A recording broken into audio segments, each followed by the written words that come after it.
Thank you everybody for coming to, I think, lecture 19 out of our 22 lectures that we teach each year at the university here. I should note next week is our kind of big keynote speaker of the year, in some sense you might say. I think Dana Larson is coming from Vancouver. He's working with the NDP still, even though they took his candidacy away last summer when the federal election was going on. Dana is now running a medical dispensary in Vancouver, right downtown on Hastings Street, and well, not quite downtown, but the closest of the three.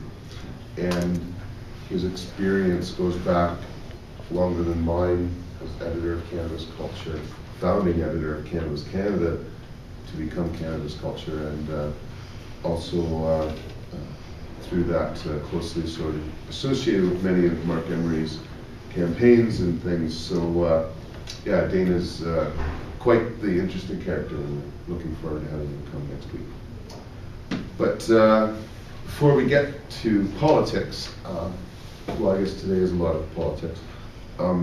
Today's class is probably the most broad of the 22 lectures. Today I'm talking about the social impact of prohibition.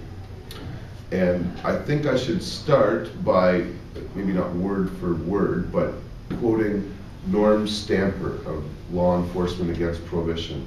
Norm is the former chief of police of Seattle, who has come out in retirement speaking out against the war on drugs.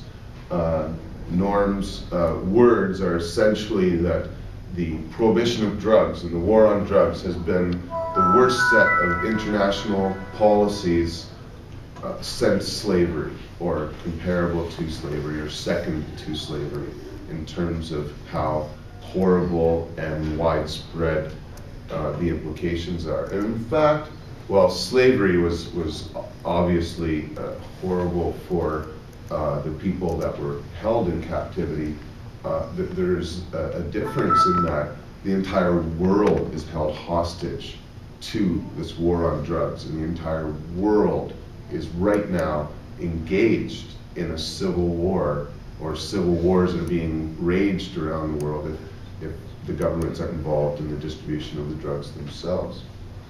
And so I'm going to be talking a lot today about different impacts that are occurring in places I've never been to and have no idea of comprehending really the suffering and pain and the lost opportunity that is being felt around the world as the war on drugs is being implemented. I thought I would start with something that most of us cannabis consumers could easily and readily identify as a loss to society, which is the all too common grow-up police raid. There's another one in the Saanich newspaper today. They're talking about how sophisticated this one is, the most sophisticated apparently that they've seen yet. Just 300 plants, but a very well-run operation.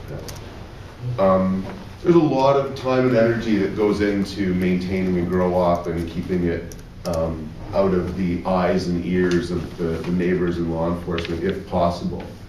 And so I have seen very much the case that the people who often involve themselves in this trade are some of the brightest and best of our community. You know, they're really smart, they've got a lot of ambition, a lot of drive, and their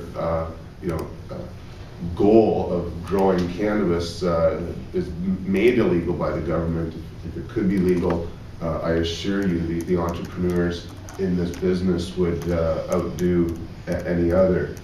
But the cost of the war on drugs, really, when it comes to just the basic policing costs, court costs, lost labor for people being in jail, blah, blah, blah. I think the number they're batting around is like $6 billion annually. So that's a fairly sizable number here in Canada, to be sure, but when you really start to look at the potential that could have been garnered from the individuals being arrested and from police officers having to spend their time going after criminals, it's really quite staggering what we've lost. And you can go from, okay, there's the individuals that get busted, right? It's like, okay, I get busted, I've lost my life because, or part of it to this war, I can't travel anymore, I can't get a job, blah, blah, blah. How many other people are caught up in this, though? And really, we have no idea how dramatic or how huge the impact is and how many people's lives are compromised because of this war. This is a story from last year, I believe, maybe it was 2 years ago. I have no idea who this beautiful young woman is. Obviously, being on the front cover of a magazine and such, she's a successful Hollywood type, you could say. But this story of hers apparently comes from the fact that she was born in jail to a mother who was caught smuggling cannabis into the United States. And so her story is a great success story because despite spending the first, I think, almost 10 years of her life with her mom in a prison, having been born in the prison, this beautiful, strong woman, picked herself up and made something of herself. But how many other young children don't have the opportunities to get into sports and ballet and, Cub Scouts and just normal stuff that really enriches people and makes everyone's life, the community's life as a whole better, not just that person. You can't add up the losses that are felt in the community to not only the people that are arrested, but to the families, to the neighbors, to the co-workers. It's just staggering, the lost potential of humans when they're caught up in this civil war, whether intentionally or not.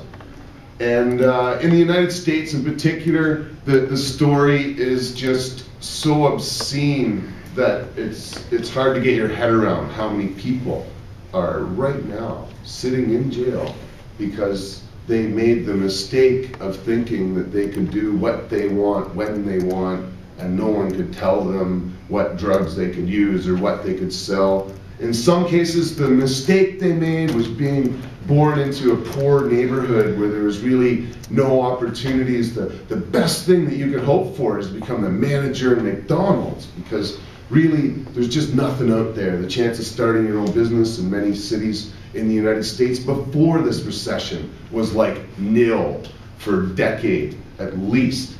And so the sheer number of people that are living in abject social poverty in what is supposed to be a really rich country is staggering, and that's where all these people come from that end up in the jails, because it's pretty obvious from a very young age that selling drugs is not only cool and not only fun, but it's damn good money, and the only thing you got to do is avoid getting caught or shot by the competition.